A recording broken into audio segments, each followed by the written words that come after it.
We're kind of programmed as a culture to believe that a religion can get us there.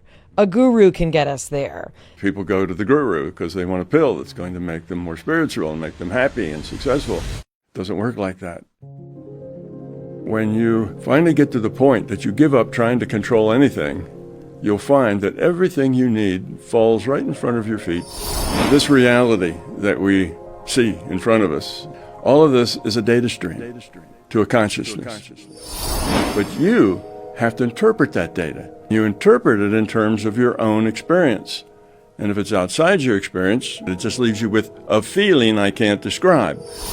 Then you're going to twist that data to suit your fear and your beliefs.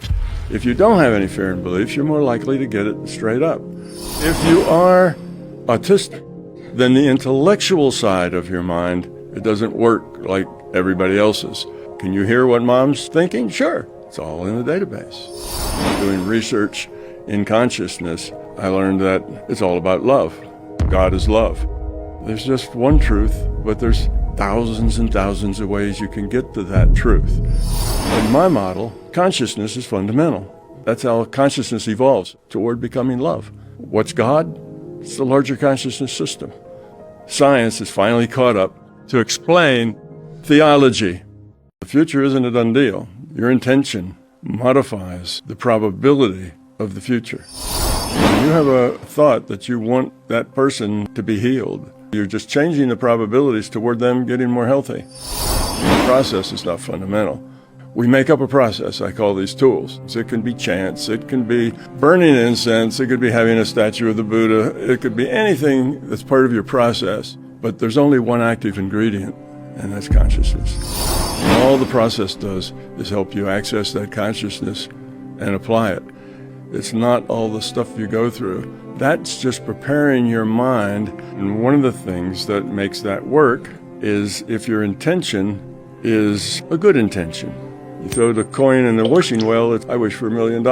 That has no weight. It doesn't do anything because that's all coming out of the intellect. For it to be powerful, it has to come not out of your intellect, but out of your intuitive side, and it has to be deep. You have to really put your own energy into it. Same with healing. When you finally get to the point that you give up trying to control anything, you'll find that everything you need falls right in front of your feet just as you need it, and you just don't have to be concerned about it.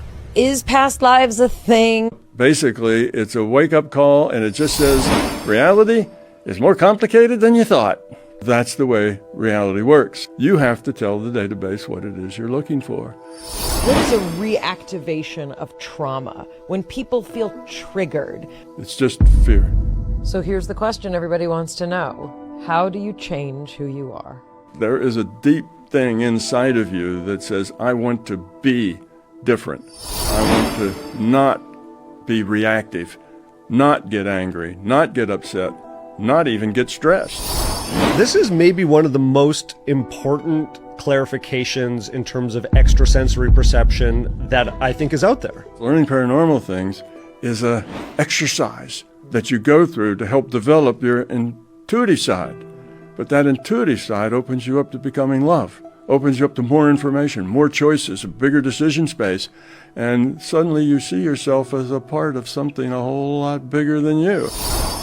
Logic requires a lot of information. Mostly you don't have that much information. I tend to live my life out of my intuition. When I sit down, and let's say I meet you two, I walk in, I meet you two. Well, I immediately get information about both of you. What'd you see?